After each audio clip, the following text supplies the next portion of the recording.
بسم الله الرحمن الرحيم. إن الحمد لله نحمده ونستعينه ونستغفره ونعوذ بالله من شرور أنفسنا ومن سيئات أعمالنا. من يهده الله فلا مضل له ومن يضلل فلا هادي له. أشهد أن لا إله إلا الله وحده لا شريك له وأشهد أن محمدا عبده ورسوله. أما بعد. إخوتي الكرام السلام عليكم ورحمة الله وبركاته.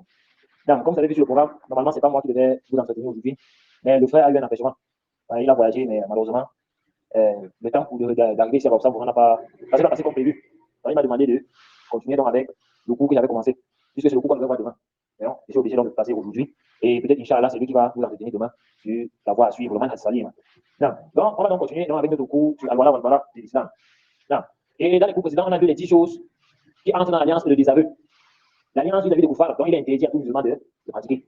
Et parmi ces choses qu'on a vues, on a vu le fait de porter les noms des koufars, le fait de demander pardon et la miséricorde pour les koufars, le fait de participer à leur fête, de suivre leur calendrier, de faire les éloges et d'être émerveillés par leur civilisation et leur savoir-faire sans tenir compte de leur mécréance.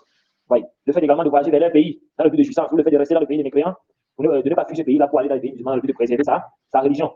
Non. Alors, il y avait un point que le chef a tenu à expliquer, c'est quel est le jugement de l'islam sur le fait d'avoir recours aux mécréants dans les emplois, le fait d'employer les koufars, ou le fait de prendre les koufars pour qu'ils viennent combattre avec les musulmans dans l'armée des musulmans contre d'autres koufars, ou le fait pour autre chose en fait, comme le commerce et les transactions commerciales avec les mécréants et tout ça. Non. Dans les emplois, Allah subhanahu wa ta'ala dit, oh, vous qui avez cru, dans sa parole, oh, vous qui avez cru, ne prenez pas pour confident en dehors de vous-même, ils ne failleront pas à vous bouleverser. Ils souhaiteraient que vous soyez en difficulté. La haine cesse de manifester dans leur bouche. Mais ce que leur pratique cache est encore plus énorme, si vous pouvez raisonner. À l'Imran, au verset 180, au verset 118 à 120. Dans ce verset, Allah subhanahu wa ta'ala nous informe de ne pas prendre pour confident les koufars. Al-Barawi, à la dépasse dans son tafsir, a expliqué en disant, le verset où Allah subhanahu wa ta'ala ne prenez pas pour confident en dehors de vous-même signifie ne prenez pas d'alliés ni d'amis sincères en dehors de vos coreligionnaires. On n'a pas le droit de prendre pour alliés les koufars. Donc, Allah nous a décidé de prendre pour alliés et pour amis que ceux qui sont dans la même religion que nous. Les continents, le grand des continents d'une personne, ce sont les personnes qui lui sont proches.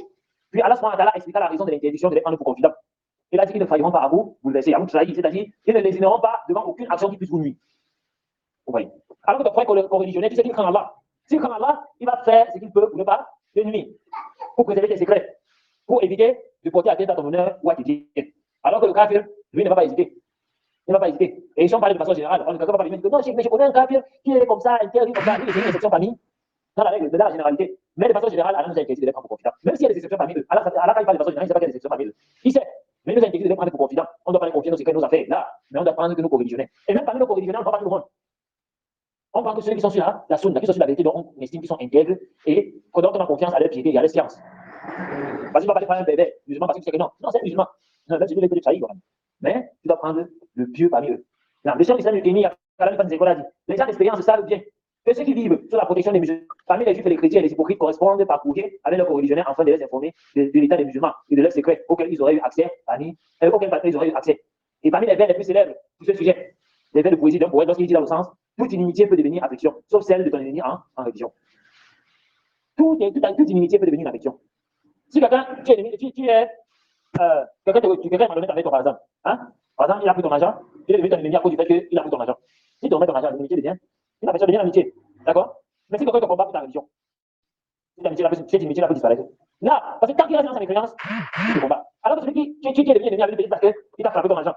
D'accord? Si demain, par exemple, il te sauve la vie, tu vas oublier qu'il t'a frappé ton argent. Alors que ton ennemi en religion, si tu te combats pour ta religion, si demain il te sauve la vie, non. La cause pour laquelle il te combat, le fait que tu sois toujours musulman, il va toujours te combattre pour ça. Est-ce que vous comprenez? Tu vas toujours te combattre pour ça. Alors qu'un musulman, même si à cause du lien de la religion qui vous unit, si tu frappes ton argent, tu vas toujours, même si tu vas les détester pour le fait d'avoir frappé ton argent, tu vas toujours donner en cause de ça. Parce que demain, c'est demain, et quand il dit qu'il fait, qu'il a frappé ton argent qui est mort, tu vas là suivre son cortège funèbre. Tu vas prier pour lui, tu vas dire qu'Allah lui fasse miséricorde. Alors que le kafir, quel que soit le lien qui vous unit, si tu ne peux pas invoquer Allah pour lui. Tu peux invoquer Allah pour lui, déjà, même les sont vivants, c'est l'invocation que tu peux pour lui, tu peux faire pour lui, c'est qu'Allah le dit. Mais si le c'est fini. Alors qu'un musulman, il te frappe, il frappe ton argent, il t'escroque, même il vole. Mais demain, si le tu vas dire qu'Allah lui fasse miséricorde. Tu vas demander à Allah de remettre ses péchés. Pourquoi? Parce qu'il est ton frère en religion. C'est ton frère musulman. Est-ce que vous comprenez? Pourquoi? Parce que ce qui vous unit est plus grand que le conflit que vous avez eu. Alors que le cas, quel que soit le lien d'amitié, les liens, les bonnes actions qu'il peut te faire, ce qui vous divise est plus grand que le bien qu'il peut te faire. Ce qui vous divise, c'est quoi? C'est la religion. Non. C'est pour cela, et pour d'autres raisons, qu'on leur a interdit d'avoir des musulmans sous leur responsabilité, c'est-à-dire dans les emplois. Le musulman ne va pas travailler sous l'autorité des cadres. Si le musulman va être indépendant, c'est ce qui est mieux. Non. Et en plus, employer des personnes moins qualifiées que, mais suffisantes parmi les musulmans est plus bénéfique aux musulmans, aussi bien dans leur religion que dans les affaires mondaines. Et la petite quantité de disciples reçoit la bénédiction, alors que la grande quantité de haram disparaît et Allah l'anéantit. Ceci est résumé, ça c'est le résumé. Majmou al-Fatawa, autant de dans la page 646. Ici, ça veut dire quoi? Tu as peut-être, comme j'expliquais, tu peux être le chef d'une entreprise, tu recrutes les employés. Tu vois quelqu'un, il regarde le dossier des musulmans. Le musulman, il est apte à faire cet emploi. Mais tu regardes le dossier des kafir, son dossier pèse, il a un gros CV plus que le musulman. Donc tu sens qu'il peut mieux faire que le musulman cet emploi-là. Tu choisis le kafir, tu laisses ton frère. Ça, c'est grave. Tu vas choisir le musulman. Même s'il n'est pas plus apte que le kafir a fait cet emploi. Mais si déjà il a la capacité de le faire, il peut le faire. Celui-là, c'est plus mieux que tu emploies ce musulman que d'employer un kafir. Parce que tu vas lui faire un bien. Dans sa religion et dans sa dunya. Est-ce que vous comprenez? Que d'aller employer un kafir. C'est pour ça que celui qui est dans une entreprise, il doit s'évertuer à chercher les musulmans pour venir travailler avec lui.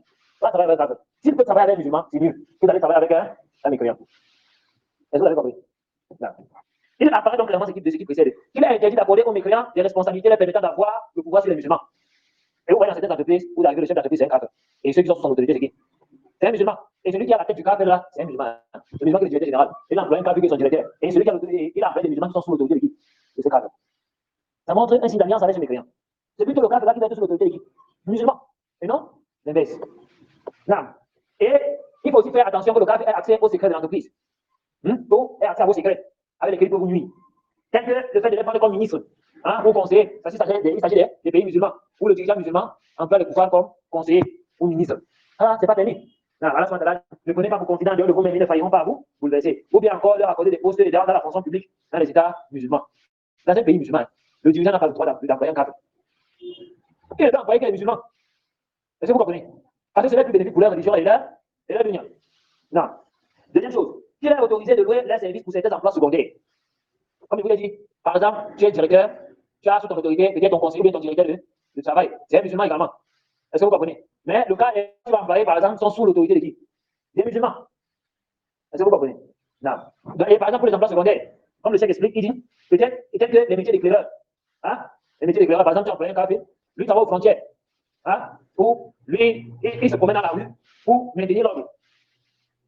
Ou bien, ils sont employés pour nettoyer la rue, nettoyer le quartier. Voilà, ça, ce sont les bons emplois pour eux dans les pays musulmans. Ils sont chargés de nettoyer la rue, de la saleté et tout ça. Est-ce que vous comprenez? Non. Ou ils sont des maçons, pour construire des édifices, pour construire des maisons, construire des immeubles. Là, on les emploie pour ça. Là, quand il y a des maçons, ils ne peuvent pas avoir accès aux secrets des musulmans, ou bien les menuisiers. On va peut-être fabriquer les tables, les chaises, fabriquer les bureaux. Non. Ou l'aménagement des routes. Ils sont chargés d'arranger la route. Là, dans un pays musulman, pour qu'ils soient coupables, ils ne peuvent pas arranger la route, on les emploie pour qu'ils arrangent la route. Aucun emploi dans lequel vous connaissez les secrets des musulmans. Non. Et c'est là qu'il faut qu'il y ait une condition. Il faut qu'il n'y ait pas de musulmans qui peuvent faire ce travail-là. Est-ce que vous comprenez? Il faut qu'il n'y ait pas de musulmans, parmi les musulmans, des personnes qualifiées pour faire ce travail-là. Sinon, on ne les emploie pas. D'accord? Et il faut comprendre ça, mes chers frères. Le Allah n'a pas élevé les koufars. Il a humilié les mécréants. Et nous, on n'a pas le droit de les élever. Est-ce que vous avez compris? On n'a pas le droit de les élever. Allah les a humiliés et rabaissés. Les musulmans doivent plutôt s'élever entre eux. C'est vrai que vous allez voir Allah concernant le mariage. Il a permis aux musulmans hommes d'épouser une femme parmi les juifs ou les chrétiennes. Ça te permet pour un musulman d'épouser une juive ou une chrétienne. Vertueuse, hein. Pas qu'une femme qui est connue pour faire le zina, tu vas aller l'épouser là. Une femme vertueuse parmi les juifs et les chrétiennes. Ça veut dire quoi? Une femme qui n'est pas connue pour faire le zina, tu peux l'épouser. Est-ce que vous avez compris? Mais quand on à la femme musulmane, elle n'est pas permis pour une musulmane d'épouser un chrétien. C'est pour ça que le Cheikh Chalabi, à Saoula, il a dit que la femme musulmane qui a épousé une chrétienne, une femme musulmane qui a épousé un chrétien ne sont pas les deux situations. Soit elle est kafir, soit elle a un grand péché sur sa tête. Kafir, par quoi? Par le fait qu'elle rend visite là. Soit tu dis que non, c'est interdit, allez demander ça. Qui a interdit? Moi, j'épouse les chrétiens, c'est permis, elle est kafir. Soit elle dit que oui, j'essaie, mais à cause de l'amour et tout ça, elle va épouser le kafir. Ça, c'est haram. Ça, elle a porté un gros péché sur sa tête. Et malheureusement, ça arrive souvent à cause du fait que les parents compliquent le mariage. Ça arrive à cause de ça. Vous voyez une mère, elle ne veut pas donner sa fille en mariage. Pourquoi? Oh, elle commence à venir avec des fautes. Elle est encore jeune, ou bien, vraiment, je veux qu'elle travaille d'abord, tout ça. Elle va tomber sur une autorisation. Parce que le musulman, elle peut tomber derrière le musulman. Le musulman, lui, quand Allah, il dit que non, vraiment, il faut que ta mère ou tes parents autorisent. Elle dit que non, on va venir avec elle, dit non, vraiment, ta fille là, vraiment, il faut que. Le chrétien va dire ta fille là. Viens rester ici. Il va récupérer ça là, à la maison. Parfois, il n'aura pas de scrupules, il va enseigner. Comme ça, c'est quelqu'un enseigné là. Vous, les parents, vous n'allez pas. Vous allez porter plainte. Un commissariat va vous appeler pour ça, vous dire que, oh, il a enseigné ma fille, il a violé. L'espèce de coucher avec il est parti mettre un enfant. Un commissariat va faire le gars. Parce qu'elle était consentante. Et parfois, même tu arrives au commissariat, même c'est la fille qui se rebelle, elle dit que mon ami, il a voulu m'épouser, tu as refusé. On a voulu m'épouser, tu as refusé. Maintenant, j'ai trouvé mon Pitou ou mon Ivan au quartier qui a fait ce qu'il a fait. Et tout cela à cause de quoi? Des complications. Et voilà, rappelez-vous ce que je vous ai dit. Quand vous vous détournez les cas, Allah subhanahu wa ta'ala, parce que non, Allah va vous éprouver. Allah va vous éprouver, vous éprouver, vous éprouver, vous allez vous asseoir comme ça, vous allez demander que j'ai fait quoi Allah pour me dire ça. Allah va vous éprouver. Et c'est ce qui se passe. On a tellement vu ça. Quand vous détournez ces cas-là, vous appréciez, il va vous éprouver. Dans un pays musulman, quand un dirigeant musulman emploie un cadre dans les hautes fonctions, qu'est-ce qui se passe? Allah les prouve. Parfois, c'est le cadre là qui le détrône. Le cadre là complète un bon coup d'État. Et là, on enlève pour un cadre qui prend le pouvoir. Pourquoi? Parce que vous avez mis un cadre, une position où il a accès au secret des musulmans. Et c'est comme ça. C'est certains sœurs musulmanes sont convertis à l'islam. Quand tu les demandes en mariage, son tuteur peut-être qui est musulman, peut-être qui était son oncle, ou son grand-père, ou sa grand-mère. Elle vous dit, non, il faut. Donc, c'est à cause de ce que beaucoup de musulmans font aujourd'hui, Allah subhanahu wa ta'ala a éprouvé cette communauté. Et vous remarquerez également, moi je tiens toujours attention sur le fait de se détourner de ce cas-là aussi. Vous avez vu tout ce qu'on a lu là, concernant le fait d'employer des kuffars dans les postes où ils ont des responsabilités sur les musulmans. Quand les musulmans se détournent de ça, ils subissent seulement les conséquences. Non. C'est ça. Wallah, celui qui se détourne de ce cas-là prescrit, Allah le châtie. Allah va le châtier. Allah va t'éprouver. Je prends un exemple. Parfois, les savants nous disent souvent qu'avec des exemples, les choses deviennent comment plus claires. Il y a des sœurs, quand elle demande un mariage, quand elle demande un mariage, elle veut présenter. Elle dit que non, vraiment, je suis encore trop jeune, je veux finir l'école. Pourquoi ça, vous les sœurs finissent le plus souvent? Non, ouais, vous regardez autour de vous. Pourquoi là, vous les sœurs finissent? C'est ça vous fréquenter là. Soit elles finissent chez sans mari, soit c'est pas une chrétienne, soit comme la musulmane à la maison. Elles ne sont pas les trois situations là. C'est qui persiste dans cette situation. Soit les parents refusent. Oh non, elle est encore trop jeune, elle est encore ceci. Il y a Pitou, il va vous casser, vous voyez d'accord. Elle est à mangeable. Et après, quand il est enceinte, elle accouche à la maison, vous entendez le père dire à la mosquée, mais c'est ma fille, fils à lui là. C'est ma fille, fils à lui. Donc, comme on disait, celui qui se détourne de la loi d'Allah subhanahu wa ta'ala doit subir le châtiment. Soit son châtiment se précipite en ce bas monde, soit avant celui de l'au-delà, soit Allah subhanahu wa ta'ala le réserve pour l'au-delà. Vous voyez. C'est vrai qu'on fait très attention avec ces affaires-là. Très attention, wallah. Non. Et le chef continue dit, à condition qu'il n'y ait pas parmi les musulmans des personnes qualifiées de cet âge. En effet, le prophète Mohammed sallallahu alayhi wa sallam et Abu Bakr ont le service d'une personne de la tribu de Bani al-Daï, comme qu'il est éclaireur, afin qu'elle leur indique la route durant l'immigration des Médines, alors que cette personne était un kafir. Est-ce que vous comprenez? Donc cela montre que s'il n'y a pas un musulman qui peut vous montrer la route et qui peut faire cette tâche-là, alors à ce moment-là, tu peux employer un kafir. Mais tout l'attend réservé. C'est pour ça que le prophète Mohammed sallallahu alayhi wa sallam, quand il quittait de la Mecque au Médine, il était à Abu Bakr. Tous les autres musulmans qui avaient disparu étaient les derniers à quitter la Mecque. Maintenant, il n'y avait pas de musulman qui connaissait la route pour pouvoir lui servir de guide. C'est pour ça qu'il employait un kafir pour que le kafir lui montre la route. Jusqu'à ce qu'il est arrivé à Médine. Quant au combat, ça c'était dans les emplois. Maintenant, quant au combat, est-ce qu'il est permis aux musulmans d'employer les kuffars pour combattre avec eux dans un pays musulman? Il y a divergence entre les savants sur la question. La vie authentique est que c'est autorisé en cas de besoin et de nécessité. Si ceux à qui l'on a recours sont dignes de confiance dans le combat. Ibn Qayyim, rahimahullah, a cité parmi les bénéfices du pacte de Hudaybiya. Parmi cela, avoir recours aux polythéistes dignes de confiance dans le combat est autorisé en cas de nécessité. L'avantage étant qu'il lui est plus facile de se mélanger à l'ennemi et de lui soutirer des renseignements. Ceci est permis en cas d'extrême nécessité. Car Az-Zuhri rapporte que le prophète Mohammed a eu recours à certains juifs durant la bataille de Khaybar, qui a eu lieu durant l'année 9 de l'Égypte. De même, Sofiane et Safwan participent à la bataille de Hunayn, alors qu'il était kafir. Comme exemple d'extrême nécessité. Si les mécréants sont en plus grand nombre et qu'on les craint, ils sont tellement nombreux et que les musulmans sont peu, à condition qu'ils choisissent ils prennent les bonnes décisions concernant les musulmans. Sinon, il n'y a pas de nécessité. Il est interdit de céder des mécréants, car on ne peut pas être à l'abri de sa ruse et de son mal, de par sa nature. Et ceci, il faut bien comprendre. Parce que beaucoup de kafirés aujourd'hui, ils disent, oh, et surtout les catholiques, pourquoi les catholiques avec ça? Oh, les États, l'Arabie Saoudite, ils ont cherché les Américains pour aller combattre leurs frères musulmans qui se trouvent par exemple les chiites, ils sont souvent en Iran. Ils disent que l'Arabie Saoudite a demandé l'aide aux mécréants pour combattre l'Iran. Vous voyez. Et là, Dakar vous porte. L'Arabie Saoudite se trouve face à l'Iran. L'Iran est bien armé. Et qu'est-ce qu'ils veulent faire? Ils veulent détruire la Kaaba. Ils veulent détruire l'Arabie Saoudite. Or, parmi les pouvoirs qui ont impacté l'alliance de paix avec les musulmans, il y a qui? Les États-Unis. Or, les États-Unis, l'Iran a près d'eux. Ils sont armés, ils ont la force pour pouvoir résister à l'Iran. Maintenant, l'Arabie Saoudite demande l'aide pour combattre l'Iran au pouvoir. Ça veut dire que les Saoudiens sont devenus les pouvoirs. Et c'est pour ça que beaucoup de Khawarij et les Takfiris font ça. Est-ce qu'on a dit que c'est interdit de façon absolue de demander l'aide au pouvoir? Non. Ça, c'est en cas d'extrême nécessité. Or, l'Arabie Saoudite se trouve en conflit. L'Iran, la Syrie, ils se sont associés pour combattre l'Arabie Saoudite. L'Arabie Saoudite est seule. Pourquoi ils vont faire quoi? Moi, on m'avait pas demander l'aide des pouvoirs. Les pouvoirs dont on a confiance et qui ont fait qu'ils peuvent nous aider. On va les demander l'aide. On va vous combattre. Ça veut dire maintenant qu'on va demander l'aide des pouvoirs pour combattre les musulmans. Les chiites qui veulent combattre l'Arabie Saoudite, ils veulent détruire la Kaaba. Et que veut détruire la Kaaba? C'est un musulman, ça? C'est un musulman. Les chiites, même d'abord, c'est des musulmans. Ils sont bon, du moins, une partie des chiites ne sont pas des musulmans comme les rois là. Les rois, ils sont des pouvoirs. Les chiites, Dieu sait qui disent qu'on a le Coran, qu'on a le faux Coran. Le Mahdi va venir avec le vrai Coran. Ça, c'est des pouvoirs. Vous voyez. Là, ils ont un peu publié ça partout. Vous dites, oh, les Arabes Saoudites sont les koufars, ils demandent l'aide aux koufars, ils ont fait l'alliance avec les koufars. Là, ça, c'est un cas d'extrême nécessité. Est-ce que vous comprenez? Non. Donc, il faut bien comprendre ce sujet. Ils ne devraient pas les chiites qui ont voulu combattre les frères musulmans. Non. Mais moi, je dis que l'Arabie Saoudite, face à leur faiblesse par rapport à l'Iran, ils ont demandé l'aide militaire à qui? Aux Américains. Non, c'est venu que les musulmans, les Arabes Saoudites sont les koufars, ils ont demandé l'aide tous pour protéger le pays contre qui? Contre d'autres musulmans qui veulent nuire. Vous voyez, et c'est comme ça. Quand Saddam Hussein s'est levé, il a levé son armée pour aller combattre l'Arabie Saoudite pour détruire le royaume d'Arabie Saoudite. Quand les Saoudiens, le Cheikh Abdelaziz Mubazz la Fatawa, il est permis au gouvernement saoudien de demander de l'aide aux Américains. Oh, c'est devenu que les Saoudiens sont venus de quoi? Ils n'ont pas vu Saddam Hussein, un communiste, qui prenait des musulmans, un kafir comme ça là. Qui s'est levé pour venir combattre qui? Les pays du Tawhid. Ils n'ont pas vu que non, celui-là c'est un kafir. Vous les savants fait son kafir. C'était un communiste, c'était même pas un musulman, il était un communiste. Il venait combattre les musulmans. Maintenant, le fait de demander recours aux musulmans pour combattre les frères kafirs, c'est un problème. C'est un problème. Quand Saddam Hussein était là, il s'est préparé pour venir détruire l'Arabie Saoudite, il se trouvait déjà au Koweït, dans la zone du Koweït, pour se rapprocher des Saoudiens. Qu'est-ce que les Américains ont fait? Ils ont envoyé des missiles sur les bases militaires de Saddam Hussein. Saddam Hussein, il était prêt. Il était prêt. Quand on a détruit ses bases militaires dans son pays, le gars s'est retrouvé faible face à ses ennemis. Elle était pendue. Voilà. Les gens comme ça, là. Et beaucoup de taxis aujourd'hui, des chiites, et ils parlent même du tout des talibans, parce qu'il y a un talibé qui passe le temps de radoter les oreilles avec ces conneries-là. Pourquoi? Parce qu'ils n'ont pas compris la religion. Ils n'ont pas compris la religion. Maintenant, ils viennent aussi avec une autre ambiguïté, ils vous disent, voilà, les pays musulmans comme la Syrie sont attaqués par les Américains. Ils sont attaqués par les Américains. Ils ont demandé l'aide à l'Arabie Saoudite a refusé de les aider. Ça veut dire que les Saoudiens sont des mécréants. Pourquoi? Parce qu'ils ont refusé d'aider les musulmans contre les koufars. Subhanallah. Alors qu'Allah subhanahu wa ta'ala a dit dans le Coran, au prophète Mohammed, il a dit le prophète Mohammed sallallahu alayhi wa sallam, il y avait les musulmans à la Mecque. Après le traité d'Aoudélia, le traité stipulait quoi? Que si les musulmans qui deviennent de la Mecque pour venir rejoindre le prophète Mohammed, les musulmans qui sont à la Mecque, qui sont convertis, qui sont cachés à la Mecque là, comme ils n'avaient pas fait la hijra, si ils quittent la Mecque pour venir rejoindre le prophète Mohammed sallallahu alayhi wa sallam, qu'est-ce qui va se passer? Le prophète Mohammed sallallahu alayhi wa sallam doit les renvoyer à la Mecque, leur retourner à la Mecque. Le prophète a accepté. Maintenant, les koufars étaient de torturer les musulmans qui étaient là à la Mecque. Il était interdit pour aller vers le prophète. Mais s'il était interdit de fuir pour aller dans d'autres endroits. Non. Ils ont demandé l'aide au prophète Mohammed sallallahu alayhi wa sallam. Allah a révélé le verset. S'il te demande secours, parlant des musulmans de façon générale, s'il te demande secours contre les ennemis, s'il te demande secours, à toi alors de leur prêter secours. Mais Allah a dit, sauf contre un peuple avec qui tu as conclu un pacte. Elle était à la Mecque, il voulait le secours du prophète Mohammed sallallahu alayhi wa sallam. Mais le prophète Mohammed sallallahu alayhi wa sallam, qu'est-ce qu'il a fait? Il ne t'a pas secouru. Pourquoi? Parce qu'il avait un pacte d'alliance de paix avec qui? Avec la Mecque. Maintenant, l'Arabie Saoudite, lui, il a un pacte de paix, de non-agression avec l'Arabie Saoudite, avec les États-Unis. Les États-Unis sont en train d'attaquer les musulmans. Les musulmans demandent de l'aide à qui? Aux Saoudiens. Les Saoudiens ne les aident pas, je dis que les Saoudiens sont les coupables. Vous demandez l'aide contre qui? Quand il y a un pays avec qui ils ont une entente de paix, il ne peut pas vous aider, c'est Allah qui a interdit ça. De l'aide d'aider de secourir les musulmans, même si ce sont les musulmans, contre un peuple avec qui ils ont une entente de paix. C'est Allah qui a interdit ça. Parce que le fait de les secourir pour combattre ceux contre qui, avec qui ils ont une entente de paix, c'est quoi? C'est avoir trahi le pacte. Allah dans le Coran, où vous avez respecté fidèlement vos engagements. Est-ce que vous comprenez? Alors, si vous voulez que vous attaquez, vous voulez vous bien l'Arabie Saoudite. Ils savaient que les Américains savaient que vous pouvez attaquer l'Arabie Saoudite. Est-ce que vous comprenez? Ils savaient que vous pouvez attaquer.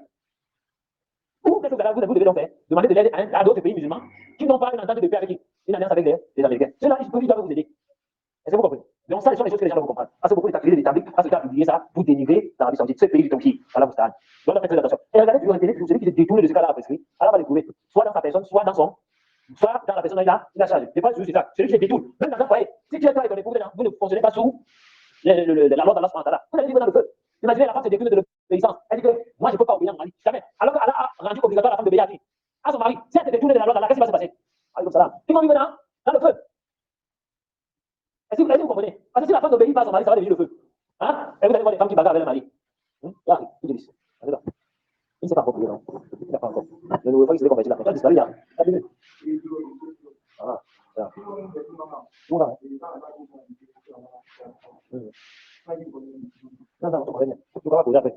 Non, est-ce que vous comprenez? Celui qui se détourne de la loi d'Allah, il faut qu'il dise que déjà Allah subhanahu wa ta'ala dit, et c'est une réalité, Allah subhanahu wa ta'ala dans le sens de sa parole, quiconque se détourne de mon rappel va vivre une vie pleine de gêne. Et nous allons leur amener le jour de la résurrection aveugle, le jour du rassemblement. Et il dira, oh mon Seigneur, pourquoi m'as-tu amené aveugle alors qu'auparavant, tu voyais? Allah lui dira quoi? De même que nos enseignements n'étaient pas venus et que tu t'es détourné aujourd'hui, et que tu as oublié, parce qu'aujourd'hui tu es oublié. Et il y a des gens, malheureusement, ils sont comme une maladie au cœur. Tu dis, Allah a dit, le prophète a dit, il dit, c'était à l'époque du prophète. À l'époque. À l'époque. Machallah, il y a un tu aussi comprendre qu'Allah va dire, c'était à l'époque. Hein? Quand tu te mettre en enfer. Parce que tu t'es détourné de la parole d'Allah. C'est étonnant, hein? On voit ça sur certains frères, là. Tu dis que ça, c'est haram. Il dit, c'était à l'époque. Tu dis que le prophète demandait de le faire comme ça. Tu vas aller sortir la parole, hein? Comme l'autre sort, il dit, à l'époque du prophète, le prophète manquait la date. Hein? Avec l'eau pour vivre. Donc, pourquoi aujourd'hui, tu manges pas la date aussi pour vivre? Subhanallah. C'est que c'était à l'époque. À l'époque. Allah Mousta'an. Est-ce que le prophète mangeait seulement les dates pour vivre? Il y a un moment où il mangeait de la viande, des fois, du mouton, mangeait de la nourriture. Mais quand il mangeait de la date et de l'eau, c'était comme, quand il y avait rien à manger, s'il n'y avait rien à manger, qu'est-ce qu'il y avait que les dates? Qu'est-ce qu'il y avait que manger les dates? Hein? Comme le prophète disait, il mangeait la date, il mangeait les dates et de l'eau, que lorsqu'il n'y avait rien à manger. Mais vous voyez des gens venir avec des philosophies. Et Wallah, détournez-vous de la loi d'Allah, vous allez subir. Ce n'est pas, en tout cas, c'est pas loin. Tu viens voir, dis non. Allah va te frapper d'un châtiment comme tu vas le regretter. Tu vas le regretter. Regardez, je vais vous prendre quelque chose. Le prophète Mohammed sallallahu alayhi wa sallam dit que lorsque le fils d'Adam meurt, ses œuvres s'arrêtent, sauf toi. Parmi ses œuvres, tu ne s'arrêtes pas, tu continues. Il a une œuvre pérenne. Il a fait donc une œuvre dont les gens continuent de profiter. Par exemple, il a posé un puits où les gens continuent à boire, où il a laissé en héritage un Coran, dont les gens continuent de lire à l'intérieur. Il profite. Deuxième chose, un enfant vertueux qui évoque Allah pour lui. Un enfant vertueux que tu as dit, qui connaît la appris la religion, machallah. Si c'est un garçon, alhamdulillah, il grandit sur la religion. Mais si c'est une fille, elle a l'âge de la puberté, tu la vois en mariage. Elle est vertueuse, elle a pris sa religion, elle est en mariage, elle évoque Allah pour toi. Alhamdulillah. Troisième chose, une science utile. Donc une science que tu as enseignée aux gens et dont les gens continuent à profiter. Maintenant, tu as enseigné à quelqu'un comment prier. Tu as enseigné à quelqu'un comment lire le Coran, bien sûr, les gens continuent à profiter. Maintenant, ce qui m'intéresse, c'est l'enfant vertueux que tu as laissé sur qui continue à faire. Wallahi, il y a des gens qui négligent l'éducation des enfants là. Il y a des gens qui négligent. Il y a un enfant qui dit non, c'est quand il va grandir que je vais, que tu vas, machallah. Et les gens pensent qu'ils ont encore du temps. Et c'est ça, hein. Iblis, il te fait croire que non, tu as pas le temps, tu vas vivre. Tu vas vivre. Tu ne prends pas soin d'éduquer ton enfant sur la religion. C'est quand tu vas mourir maintenant que il va se rappeler que non, jamais mon père va te mourir, il va invoquer Allah pour toi. Abadan. Jamais. Ou bien, c'est quand tu vas mourir que ta fille va se rappeler que non, elle va invoquer Allah pour toi. Abadan. Jamais. Tu vas l'éduquer sur la religion. Et si elle a tel âge où elle peut se marier, tu l'amènes en mariage. Pourquoi? Parce que mieux tu meurs que ta fille soit dans un foyer. Parce que si tu meurs après, elle a le désordre, mariée à toi. Parce que le prophète Mohammed sallallahu alayhi wa sallam, il a dit quoi? Celui qui élève deux filles, toutefois, et qui les éduque bien jusqu'à ce qu'elle ait un âge d'âge, elles seront pour lui quoi, un bouclier contre le feu de l'enfer. Imagine, tu as élevé un garçon, tu es mort, il a commencé à tomber dans le zina, il a commencé à tomber dans le désordre et tout, avec ton salaire, c'est comment? Elle a fait ton garçon a commencé à faire le désordre, à tomber dans l'alcool, à tomber dans ceci, à tomber dans cela. Qu'est-ce que tu vas dire à Allah subhanahu wa ta'ala? C'est pas plus pas. Je vous donne un exemple. Vous savez, le Cheikh Mohamed Ibn Abdel Wahab, vous savez à quel âge il s'est marié? Le Cheikh Mohamed Ibn Abdel Wahab, vous savez à quel âge il s'est marié? 12 ans. Il s'est marié à 12 ans. Ah non, mais il s'est marié à 12 ans. Son père, c'était un savant. Dès que son fils a atteint l'âge de 12 ans, il a marié son fils. Pourquoi? Pour préserver son fils de tomber dans la fornication. Parce qu'il connaît le danger de la fornication. Et il connaît la société dans laquelle il vit. Mais c'est quand tu vas dire à un frère aujourd'hui que mon frère, marie ton garçon aussi. Parce que je vois la nuit qui prend là. Elle me dit non, c'est ça. Il ne travaille même pas, il n'a même pas encore ce qu'il va manger, c'est qu'il s'est marié. Tu vas à l'époque du prophète, les gens qui marient un enfant jeune. Là, tu vas à l'époque du prophète. À l'époque du prophète, est-ce que c'est le prophète? Tu vas lui le grand enfant là-bas, tu vas tomber dans un péché. Il n'aurait pas dû tomber s'il était marié. Alors, ça va te frapper. Ça va te frapper. Hein? Ça fait quoi si tu maries ton enfant et ensuite tu l'as su dans son éducation. Et après tu fais en sorte qu'il trouve un travail pour lui. Hein? Tu le mets dans jusqu'à ce que tu le mets dans un statut social profitable. Hein? Ton enfant va avoir un décalateur, tu le donnes en mariage. Hein? Tu dis ton garçon par exemple, tu le maries. Pour qu'il ne tombe pas dans le zina. Même s'il reste toujours chez toi. Demain, tu lui achètes une moto. Tu le promènes dans la conduite. Tu le mets dehors. Il travaille pour nourrir, mais pour gagner son pain quotidien. Et ensuite, ça te coûte quoi? Tu loues une maison. Tu le mets dedans. Il travaille dans la moto pour nourrir sa femme et son enfant. C'est mauvais cela. Tu auras une mauvaise chose. Wallah, si tu meurs et que tu as laissé l'enfant sur ce bien-là, tu vas profiter de ces biens-là, tomber jusqu'au jour de Yom Kiyama. Le prophète Mohammed sallallahu alayhi wa sallam, il a parlé d'un homme. Un homme, hein. Il dit, un homme se verra dans sa tombe, son dégoût paradis ne fait qu'augmenter. Il dit, dans sa tombe, mais son dégoût paradis ne fait qu'augmenter. Il va demander, ya Allah, pourquoi tout cela? Il dit, c'est à cause de ton enfant. C'est à cause de ton enfant. L'autre va se retrouver dans la tombe, hein. Je vous dis, l'autre va se retrouver dans la tombe. Il a répondu à toutes les questions des Nakémouka, non, il n'y a pas de problème. Il a assis, en ouvrant sa tombe en paradis, il est à l'aise. Il sent qu'il est déjà arrivé. Un moment, l'autre, sa tombe est le feu de l'enfer. Il dit, mais comment? Il dit, regarde ce que ton enfant fait. À cause de l'éducation que tu as donné à ton enfant, regarde ce qu'il fait. On commence à te châtier dans la tombe à cause de qui? C'est ce que tu as fait, c'est que ton enfant est sur ta guérie après toi. Tout cela pourquoi? Je ne sais pas. Beaucoup de gens craignent aujourd'hui. Non, c'est bien d'avoir les enfants, machallah, oh, quand tu dis l'enfant, c'est bien. C'est une grosse responsabilité qu'Allah a châtié. Si les gens connaissaient la responsabilité qu'ils avaient envers les enfants, beaucoup auraient souhaité ne même jamais avoir les enfants. Wallah, beaucoup auraient souhaité ne même pas avoir les enfants. Mais c'est une Allah, quand tu as des enfants, c'est bien. Mais rassure-toi que tu vas mettre cet enfant sur la religion. Si tu as une fille, rassure-toi que si Allah de la mort te prend aujourd'hui, oui, que tu as fait dans un foyer avec l'homme de Dieu. Que tu sais que non, je l'ai calmé, que même après moi, on pourrait tomber dans le zina. Vraiment, les probabilités seront vraiment très improbables. Pourquoi? Parce que tu l'as mis dans un mariage avec qui? Un homme qui a la religion. Que tu sais que non, après moi, non, ma fille est en sécurité. Est-ce que vous comprenez? Mais d'autres, non, chef, tu veux que mon enfant, elle ait le bac.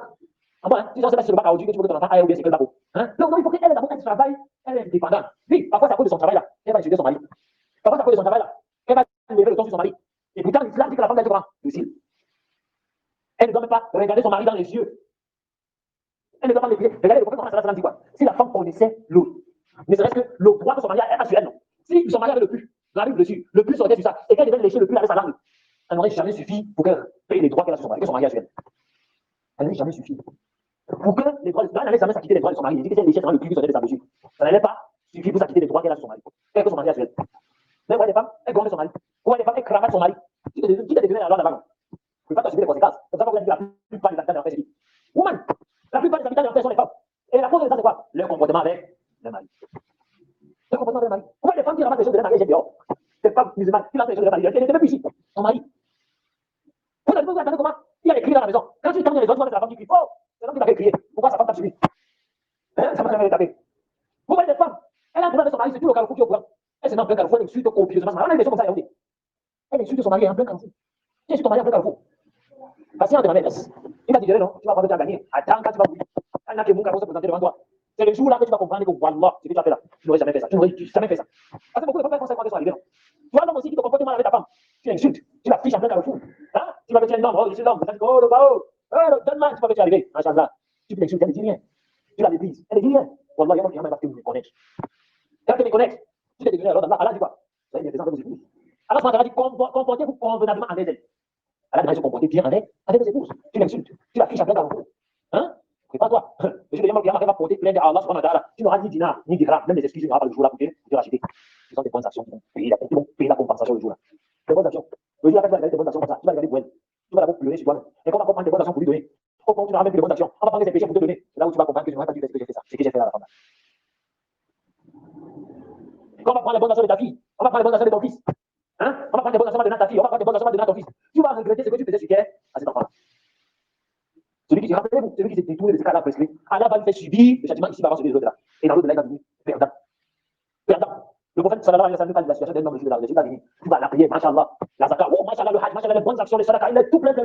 Ah, regardez sa famille, sa femme, ses enfants, rien. Ils vont tomber dans le désordre. On va attacher une corde. Hein? On va les transformer en éléphants. On va les transformer en fou. On va mettre la l'accorder sur son cou. On va transformer aussi mec l'accorder sur leur cou. On va lui dire, toi, entre au paradis. Lui, il en fout bien. On va dire à sa famille qu'entre en enfer. Mais sa famille va aller tirer en France. À cause de quoi? À cause de quoi? De sa famille, ce qu'on n'a pas pour les enfants, pour les enfants. Donc prenez garde, mes frères. Prenez garde. Il y a des groupes parce que vous faites dans ce dunya là, vous voyez que les gens se dorment. Et vous allez voir certains musulmans, et vous musulmanes, quand vous leur dites Allah a demandé de faire ceci, Allah a demandé de faire ceci, et dit que mon ami, quand ça arrive, non, même l'islam, on met d'abord de côté. Ah, maman, eh bien, on met d'abord l'islam de côté. Ah, c'est terrible, hein? On met d'abord l'islam de côté. La religion, c'est quoi? C'est seulement le grand voile, ou bien c'est seulement la barbe. La religion, c'est quoi? C'est seulement la prière. C'est ce qu'on met d'abord l'islam de côté. Machallah. Vous avez entendu des musulmans dire ça? Que non, jamais. Qui, comment faire? Mon enfant là, je la vois déjà, il faut qu'elle se marie. Je dis, comment faire? Autre affaire là, laissez mon enfant tranquille. Hein? Je dis, comment faire? Ce que l'islam a demandé, laissez d'abord l'islam là de côté. Machallah. Ta vie, alors c'est quoi? Quand vous dites le verset, voilà ce qu'on a dit, cool. Inna swalati, wa nusuki, wa mahya, wa mamati, lillahi rabbil alamin. La sharika. Ça veut dire quoi? Dis, Allah dit au prophète, dis, ma prière, mes sacrifices, ma vie, toute ma vie, de ma naissance jusqu'à ma mort, toute ma mort appartient à Allah, Seigneur de l'univers. La sharika, là, il n'a point d'associé. Voilà ce qui m'a été ordonné, et je suis le premier à me soumettre. Tu dis que ta vie là, c'est pas pour Allah, jusqu'à tu dis que l'islam met d'abord de côté. Comment ça? C'est l'islam qui doit régir ta vie, mon ami. C'est l'islam qui doit être ta notice, ton mode d'emploi. Ça veut dire que tu peux faire l'islam devant de faire quoi? On sait là qu'elle va faire. Ok, moi je fais. Même si ça ne te plaît pas, tu fais d'abord. Pourquoi? Parce que tu sais que ton Seigneur n'a jamais ordonné une chose qui serait mal pour toi. Au contraire, tout ce qu'il a ordonné, c'est d'abord un bien pour toi. Même si tu ne vois pas ce bien là maintenant, sache que le bien là, tu vas le voir. C'est un bien pour toi. Dans ce moment, on est pas là. Mais toi, quand quelqu'un dit non, on met d'abord l'islam de côté. Hein? On met d'abord l'islam de côté. Tu vois un frère musulman, son frère lui a escroqué peut-être 5 000 ou lui a escroqué 10 000. Il dit que je n'ai pas porté plainte. Je ne pas au commissariat. Comment ça, tu vas mener ton frère musulman au commissariat? Mon frère, ça va l'islam là de côté. Non, non, non, il doit me remettre les 10 000. Jamais. Comment ça? Je ne vais pas au commissariat. Mais l'islam a demandé quoi, mon frère? Est-ce que l'islam a demandé d'aller au commissariat? Et tu vois, je suis avec toi. Tu as des bouffons? Tu as des bouffons? Alors qu'Allah a dit quiconque dit jamais que tu vois que ce que nous avons fait des armes, ceux-là sont des mécréants. Un jour, on a de craindre d'Allah. Si on a de craindre d'Allah, qui craint Allah? Si on ne veut pas craindre d'Allah, même dans le d'Allah, subhanahu wa ta'ala. Garde le projet de mon et c'est pire, on voit. Je préfère qu'un musulman, à cause de son argent, il me casse même le bras, que de me garder le projet de mon diamant. Si quelqu'un te dit que tu te gardes le projet de mon diamant, on peut trembler. Si c'est toi que tu as pris, remets-lui. Parce que le jour là, toi tu vas porter ses péchés, tu vas en faire à cause de lui. Parce que le crime ne va échapper à Allah subhanahu wa ta'ala le jour là. Mais tu gères tes commandes ici là. Mais tu as géré ici. Mieux, un musulman, frère, il m'a mal convaincu. Il m'a mis en Congo, je passe même 3 ans là-bas, que de me garder le projet de mon diamant. Si quelqu'un te dit je te remets, tu le mets là-bas. Tu sais ce qu'Allah peut te faire. Tu sais ce qu'Allah peut te faire. Ah, les gens sont terribles qui disent que quelqu'un le monde qui dit que ça fait quoi? On a fait le monde qui là. À moi, hein. Là, le jour là, tu vas comprendre. C'est parce que beaucoup de gens ne croient pas au monde qui Ils ne croient pas au jour de la résurrection. Ils ne croient pas qu'ils vont rencontrer Allah. Ils ne croient même pas qu'ils vont mourir. Ils ont espoir d'une longue vie. Ils ont espoir. Regarde autour de toi. Il y a les enfants ne meurent pas. Les jeunes ne meurent pas. Les vieux ne meurent pas. Tu crois que tu es quoi? Pour rester sur terre. Si le prophète Mohammed sallallahu alayhi wa sallam, lui, il est mort. Toi, tu es qui pour la mourir? Tu es qui? Allah subhanahu wa ta'ala dit au prophète, tu mourras. Et eux aussi vont mourir. Allah dit au prophète, tu mourras. Et eux aussi vont mourir. Toi, tu es qui pour la mourir? Il vous taille. Dis comme tu veux, il vous taille. Maintenant, rassure-toi capable de quitter le tout là. Et j'ai fait ce qu'il fallait. Sinon, tu n'auras tes larmes, tu n'auras que tes yeux pour pleurer. Rappelez-vous que celui qui s'est détourné de la loi d'Allah, Allah va le faire subir le châtiment. Ça là, il n'y a pas de but. Sauf si la personne se repent, ça va mourir. Donc, faites très attention, Wallah, très attention. Vous voyez autour de vous, les gens sont éprouvés tous les jours. Vous voyez les éprouvés ou pas? Les gens qui sont dans la chaîne, la tristesse, la pauvreté extrême, les gens sont toujours en train de vivre des choses, des difficultés. Qu'est-ce que la l'émotion de l'émoji? Vous voyez ces difficultés là, ça sort d'où? Remets-toi en question. Qu'est-ce que j'ai fait à Allah à travers qui me punit? Réponds-toi. Demande à Allah de te pardonner. Et ensuite, corrige-toi. Améliore ta conduite. Tu vas réussir. Tu vas réussir. Regardez nos vieux prédécesseurs. Allah les a agréés. Comment est-ce qu'ils se comportaient? Comment est-ce qu'ils voyaient la religion là? Abou Bakr, quand il a vu que le prophète Mohammed sallallahu alayhi wa sallam était le messager d'Allah, qu'est-ce qu'il a fait? Il s'est précipité, il a donné sa fille. Aïcha, elle avait 6 ans. 6 ans. Donc, c'est pas qu'elle a eu 6 ans qu'ils sont mariés et après elle est partie vivre avec le prophète. Non, ils sont mariés, mais elle avait été sur Abou Bakr le temps de se développer et tout. Avant d'aller vivre chez le prophète. Pourquoi? Parce qu'il voulait avoir le prophète dans sa famille. Quand on a divorcé, Hafsa, la fille de Omar ibn Khattab, qu'est-ce qu'il a fait? Pourquoi Omar ibn Khattab est resté tranquille? Il est sorti. Il allait voir Abou Bakr. Parce qu'il a vu les gens de Dieu. Il allait voir Abou Bakr. Il dit, regarde, je veux que tu devais te donner ma fille en mariage. Parce qu'il savait qu'Abou Bakr a la religion. C'est quelqu'un qui commence à la pour le prophète, c'est lui. Il allait voir Abou Bakr. Abou Bakr a dit, je vais réfléchir sur cette affaire. Il est parti. Eh, t'as énervé Omar. Mais comment ça? Il te propose ma fille, tu dis que tu vas réfléchir. Ha! Il a dit que pas réfléchir. Il est parti voir Osman ibn Affan. Il est parti voir Osman, il te propose ma fille. Osman lui a dit que, vraiment, je ne me vois pas maintenant, je ne me vois pas, je ne suis pas complet pour me marier avec une autre épouse maintenant. Il a dit, ok. Ça l'a quoi, il dit, mais, donc je ne peux pas m'appeler Osman, il refuse. Ça, c'est grave. Après, on va pourquoi Abou Bakr a refusé de prendre la fille de Omar. Après, qu'est-ce qui s'est passé? C'est le messager d'Allah sallallahu alayhi wa sallam lui-même qui est venu demander Hafsa en mariage. Le meilleur des hommes. Il est venu demander en mariage. Omar était heureux. Il n'a même pas hésité, il a donné sa vie très vite. Ensuite, il a rencontré Abou Bakr. Abou Bakr a dit, je sais que tu as fâché contre moi parce que je n'ai pas accepté la proposition que tu m'as donnée. Mais c'est parce que j'ai entendu le prophète Mohammed sallallahu alayhi wa sallam l'a mentionné. Et comme il l'a mentionné, je ne voulais pas dévancer le message d'Allah, ni trahir le secret du messager d'Allah sallallahu alayhi wa sallam. C'est pour ça que j'étais bien en temps. En sachant que si il désiste, alors moi je vais la prendre. Et c'est comme ça que la colère qu'Abou Bakr avec Abou Bakr est finie. Et c'est comme ça que les deux compagnons, qu'est-ce qu'ils ont fait? Ils ont mis leur fille en mariage le meilleur des hommes pour avoir la finité à lui. Sachant que dans la famille du prophète. Hein? Voilà comment nos compagnons, les mieux que les réfléchissaient. Non, ils ont regardé quoi? J'ai dit. Il a garé la voiture. Il ne mangeait même pas à la maison. Il veut prendre ma fille. Ah bon, hein? Ah bon, je vais vous prendre l'exemple sur moi. Peut-être parfois, il faut que vous donniez un exemple proche. Pour que quand vous voyez, peut-être, ça peut vous donner au moins un exemple à suivre. Quoi. Vous savez, quand moi je me suis marié, avant que je commencer à dire que j'ai fait mon mariage, je dormais sur le tapis. Je n'avais même pas encore le dire. Je n'avais pas le lit. Quand je dis que je vais me marier, il m'a complètement découragé. Il m'a dit, tu vas quoi? Tu vas prendre la femme, tu vas la mourir avec quoi? Non, il dit, la dame suffit. Il a dit, me décourager, je connais. Moi, je cherche la femme. Allah va me secouer, Allah dit dans le Coran. S'ils sont pauvres, Allah va les enrichir par sa grâce. C'est ce qu'Allah dit. Est-ce que le verset là, m'accroche sur Allah que s'ils sont pauvres, non? Allah va nous enrichir. Donc je vais me marier. Après, j'ai demandé mon épouse en mariage. Elle était dans un studio. Il y a le frère Youssouf, que vous connaissez, conduire la moto. Il déménageait, il partait son lit. J'ai le demandé, j'ai pris. J'ai mis à la maison. Il n'avait pas de matelas. J'ai acheté le matelas la veille du mariage. La veille du mariage. Quand elle est venue à la maison, elle avait vu le lit, elle était en paille. C'était le matelas en paille que je dormais sur ça. J'étais à la maison. Elle avait vu le matelas là. J'étais en paille. Mais j'ai acheté le matelas la veille du mariage. J'avais un plat. Je vois un plat, deux cuillères et un verre inox. Un temps, le bon gaz, le frère Mohamed, là, j'étais dans le lit. Le frère Mohamed, il est j'ai vu quelques programmes là. J'avais ma plaque à gaz depuis l'université qui était toujours là. C'était un côté, mais il y a quelqu'un qui m'a gâté, c'était un côté qui fonctionnait encore. Et j'avais mon tapis que jusqu'au midi, ça, la maison, je dormais sur ça. Et moi, c'était ça à 14 000, il y avait une programme. Dans ce sens, je dormais sur le tapis là. Parce que même si le matelas en paille, là, vous dormez sur ça, c'était le problème. Et j'avais une couverture qui était même déchirée. Mon téléphone, c'était ça, la couverture là. Ouais. C'était une partie qui était déchirée. Je dormais sur ça, j'avais que ça. Et j'avais un travail, on me payait que 30 000 au mois. Et je voulais me marier. Allah m'a secouru d'un secours que je n'avais jamais imaginé. Allah m'a secouru. Je me suis marié. J'ai payé la valise avec les vêtements qu'elle devait porter à la maison et tout. Payé sa dot. Et elle est venue à la maison. Le cas elle est venue à la maison, j'ai démissionné du travail comme je payais 30 000 normal. J'ai démissionné. Donc, j'ai 30 000 normal, c'est pas qu'il travaille à plein temps, il travaille à peine 2 heures par jour. Mais j'ai démissionné, j'ai abandonné le travail là, à cause de certaines choses. Mais Allah m'a secouru. Allah m'a secouru. Alhamdulillah, aujourd'hui là, je ne me plains pas. Allah m'a secouru. D'un secours que, Wallah, je suis une preuve vivante. Celui qui place sa confiance en Allah, Allah lui suffit. Mais qu'est-ce qu'il faut faire? Tu t'es détourné de ce cas-là, Allah va te frapper. Rassure-toi que tu donnes Allah son droit. Et que tu fais ce que Allah a ordonné. Madame était venue à la maison, avant le mariage, elle voulait voir là où sa fille allait dormir. Mais elle est arrivée à la maison, j'ai préparé le poulet, elle est arrivée avec. J'avais deux mamies, les deux mamies ensemble à la maison, deux mamies, deux petites mamies comme ça, avec la que je préparais à l'université avec deux petites mamies. Elle arrivait à la maison comme ça. Moi j'étais sûr, je vois comment elle parle là. Elle va m'appeler pour dire que le mariage, elle allait plus tard. Hein? Que mais, ça c'est un foiré. Qu'est-ce que tu veux desafier un foiré? Elle n'est pas dit. Et le mariage, on a continué jusqu'à ce qu'on a fait le mariage là. Alhamdulillah, jusqu'aujourd'hui, Allah lui fasse miséricorde. Alhamdulillah. Allah nous a secouru. Et Allah, et depuis que je me suis marié, Allah a augmenté ses bienfaits que je l'ai bien fait. Bien fait, bien fait, bien fait, bien fait, bien fait, bien fait. Alhamdulillah. C'est pour ça qu'aujourd'hui, quand certains frères me demandent pourquoi tu épouser la deuxième femme, et comme je dis, la deuxième, pas parce que la première me déçoit. Non, au contraire, c'est pour augmenter lumière sur lumière, le bonheur sur le bonheur. Et c'est pas la deuxième femme parce que la première femme m'a déçu. Non, au contraire. Normalement, je me suffis avec ce que la première me donne déjà. Alhamdulillah. Mais, lumière sur lumière. Et si dans une famille de coupables, non, il me faut laisser une progéniture. Il faut laisser une progéniture. Sinon, tu vas laisser deux enfants, trois enfants sur terre, tu vas quand même mourir. Et Allah subhanahu wa ta'ala dit que tu as cage. C'est celui qui a peur qui épouse une. N'a pas peur. J'ai pas peur. Et c'est un bien fait, alhamdulillah. Donc les gens qui veulent se marier là, ne regardez pas comme des pauvres. Allah subhanahu wa ta'ala n'a pas conditionné le mariage, pas l'argent. Là, ta confiance en Allah, là, tu fais. C'est là que tu n'as aucun travail, tu n'as même pas où tu dors, tu as décidé que bon, on va chercher la femme. Oui, cherche. Comment tu as cherché même quand tu n'arrives? Mais demande à Allah subhanahu wa ta'ala d'enrichir, que la femme ait trouvé quelque chose. Et à ce moment, tu fais les courses. Tu cherches le travail, tu essaies de faire quelque chose pour pouvoir subvenir à tes besoins. Et tu vas voir quand la femme va venir. La substance sera déjà là. La substance sera déjà là. Et les frères, wallah, là, c'est votre confiance en Allah, là, vous suivez. Mais peut-être que Allah vous a ordonné. Ne te détourne pas dans Allah, tu attends qu'Allah soit avec secours. Allah va te secourir. Au contraire, il va t'enfoncer, il va décider de t'enfoncer encore bien, bien, jusqu'à ce que toi, tu vas te trouver dans un trou, tu vas découvrir. Qu'est-ce qu'il y a de quoi ici? Donc, passez votre confiance en Allah. Et les copains copines, ne faites pas. Ça, c'est détourner la loi d'Allah, mais c'est sur le mariage. Et mariez-vous. Celui qui voit qu'une femme ne suffit pas, il met Dieu. Et celui qui aimerait que sa richesse augmente, il augmente son nombre de femmes et son nombre d'enfants. C'est moi qui dis. C'est Allah qui dit. Et c'est le messager d'Allah qui a enseigné cela. Celui qui aimerait que sa substance augmente, il augmente son nombre de femmes ou son nombre d'enfants. Allah va augmenter sa substance. Les gens disent que, hey, c'est après les gens vont épouser beaucoup de femmes, après vont venir à la maison, vont manger. Là, voilà, tu te comportes bien avec une femme. Elle va invoquer même Allah pour qu'Allah t'augmente. Allah va t'augmenter. Ça, c'est les choses que les femmes aussi négligent. Invoquer Allah pour le mari. Beaucoup de femmes invoquent Allah pour le mari. Alors que quand tu sors, tu dis, Allah, donne à mon mari, Allah va donner.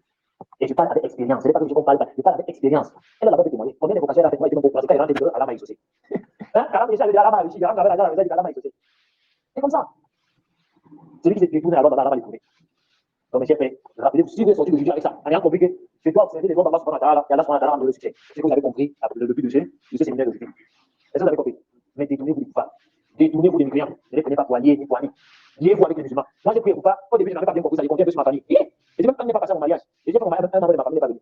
Ça m'a dérangé. Je m'en fous de. Mais ça n'empêche pas que je peux les appeler pour les saluer, aller les rendre visite pour qu'ils deviennent des musulmans. Mais qui dans mon mariage, je ne m'en fous. Ma femme m'a couché, ils viennent pas où je m'en fous.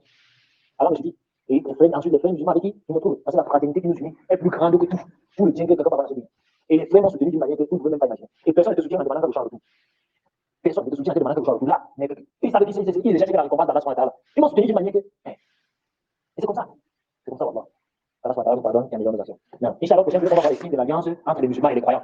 Entre les croyants, les signes qui montrent l'alliance que les musulmans sont alliés et qui convient à tout musulman de pratiquer ça avec son frère.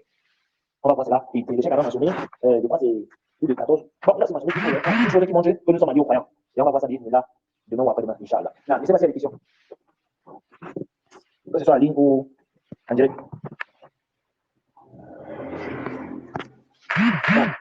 Oui, non, mais ok, attends. Alaykoum salam wa rahmatullah.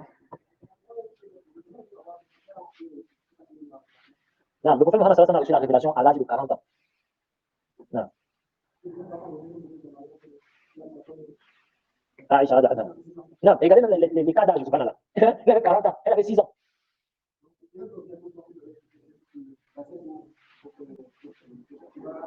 Non, non. Oumar voulait donner sa fille en mariage à Abu Bakr. Il a refusé, il a mis en attente parce qu'il avait entendu le prophète Mohammed sallallahu alayhi wa sallam mentionner. Donc, il parle ici, ça c'est Oumar, sa fille Hafsa. Abu Bakr, sa fille c'est qui? Aïcha. Aïcha, c'est deux filles différentes. Oui. Oui. Non, Abu Bakr a donné sa fille au prophète. Mais Oumar cherchait quelqu'un qui allait épouser sa fille parce qu'elle venait d'être divorcée. Tu comprends? Elle avait été divorcée parce que Allah a interdit à la musulmane de garder les liens conjugaux avec les mécréants. Quand elle a embrassé l'islam, son mari était un cadre. Elle a divorcé de son mari. Ils sont séparés.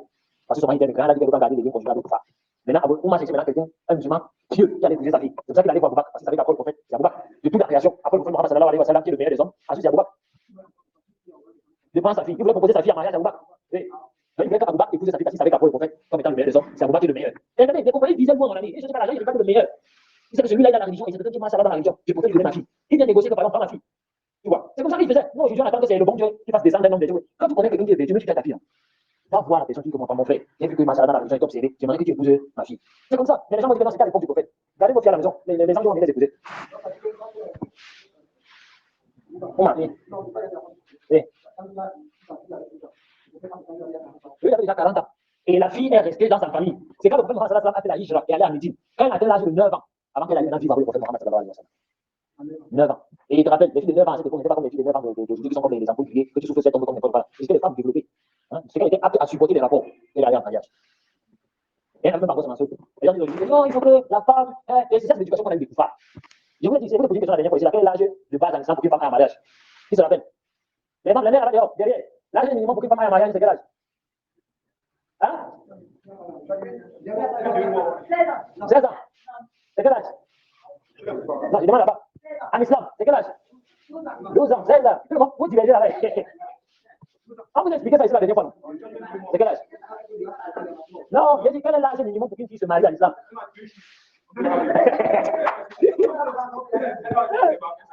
Non, c'est pas la question dans la. Sachez, quand vous avez le verset ici, il n'y a pas l'âge à l'islam pour qu'une fille se marie. Une fille peut se marier à 2 jours de naissance, 2 jours.